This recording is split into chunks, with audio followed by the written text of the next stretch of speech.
Chapter 1. The Invincible Queen. The battlefield was a graveyard of starships. Smoldering wrecks of Terran frigates littered the void, their hulls cracked open like broken eggshells. The last remnants of the human fleet drifted in powerless silence, their engines dark, their weapons exhausted. Above the carnage, standing atop the command spire of her dreadnought Eclipse Razor, Queen Vera of the Zalathri Dominion smirked. Her forearms flexed, the bioluminescent veins beneath her chitinous skin pulsing with victory. Her warriors, tall insectoid, clad in armor that could shrug off plasma fire, cheered in their clicking, chittering tongue. "Pathetic," Vera hissed, her voice a melodic sneer. "They thought their primitive weapons could stop us?" Her second-in-command, Commander Crix, bowed his elongated head. "The humans are finished, my queen. Their last stronghold falls within the hour." Vera's compound eyes glimmered with cruel amusement. She had conquered 12 systems in as many months. The Zalathri were unstoppable. The humans, a nuisance soon to be erased. Then a single ship blinked onto the scanners. Unarmed. A Terran escape pod, drifting toward the Eclipse Razor. Crix snorted. "A survivor. Shall we obliterate it?" Vera raised a clawed hand. "No. Let them come. Let them beg." She wanted to savor this. Chapter 2.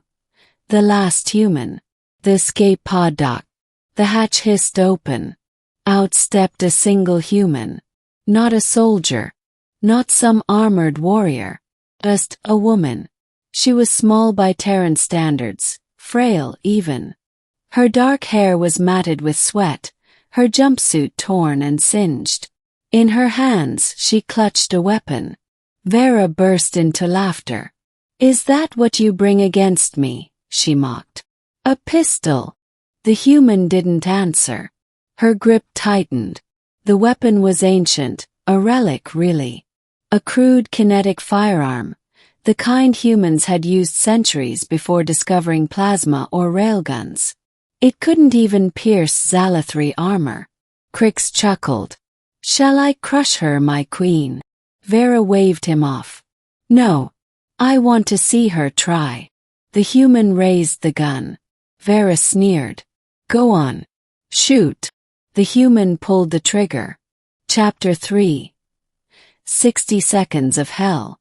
The bullet struck Vera's chest plate and bounced off harmlessly. The queen laughed. "Is that all?" Then the world exploded.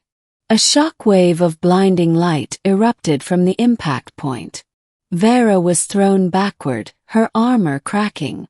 Alarms shrieked across the bridge as the dreadnought system screamed. The human was already moving. She fired again, this time at Crix. The bullet struck his helmet, and his head vaporized in a burst of golden fire.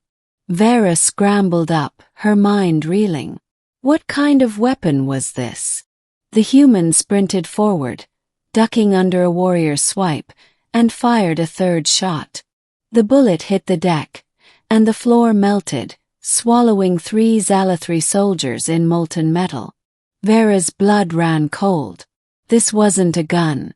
It was a planet killer in the palm of a human's hand. Chapter 4. The Truth Unveiled. 10 seconds had passed. The human moved like a ghost, dodging, weaving, firing. Each bullet did something impossible. One unleashed a localized black hole, sucking 2 warriors into oblivion.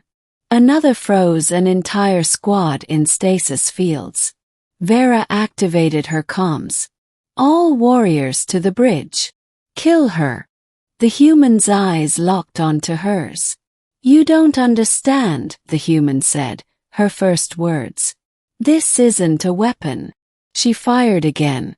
The bullet hit the viewport, and the entire window turned into antimatter.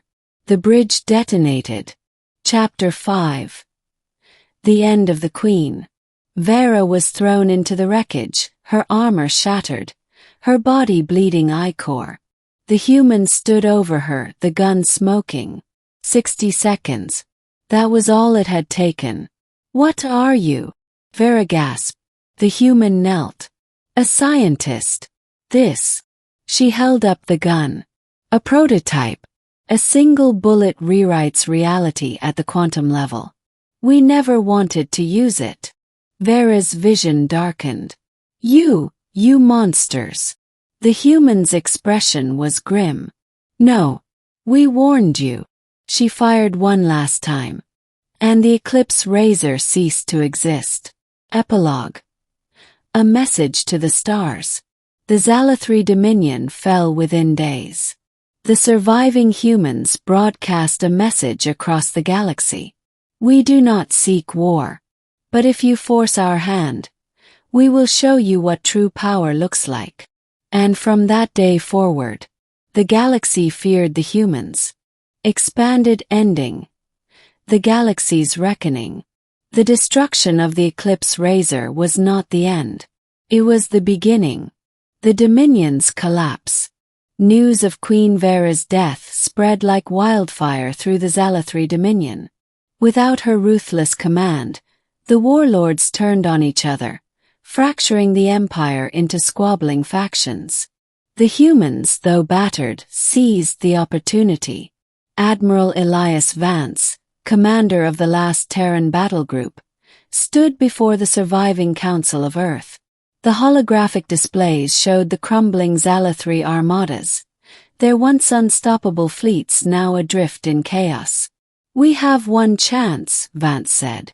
One chance to end this war before another Vera rises.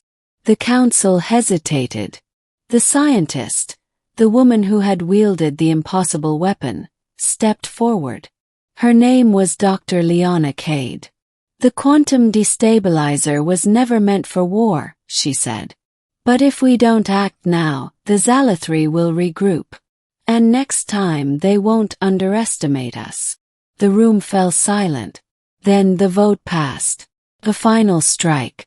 3 days later, the remnants of the Zalathri High Command gathered in the throne room of their ancestral fortress, a massive orbital citadel above their homeworld.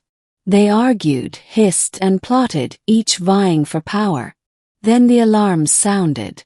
A single Terran frigate, the Phoenix, dropped out of warp. Did not fire. Did not attack. Instead, it broadcast a message, on every frequency in every language. This is Admiral Vance of the Terran Remnant. You have seen what one bullet can do. Stand down, or we will show you what 1,000 can accomplish. The Zalathri warlords froze. One, a brutish conqueror named General Zareth, snarled. Bluff. They don't have more. Then the Phoenix opened its hangar bay. Inside, row upon row of identical pistols gleamed under the starlight. Choice. Silence.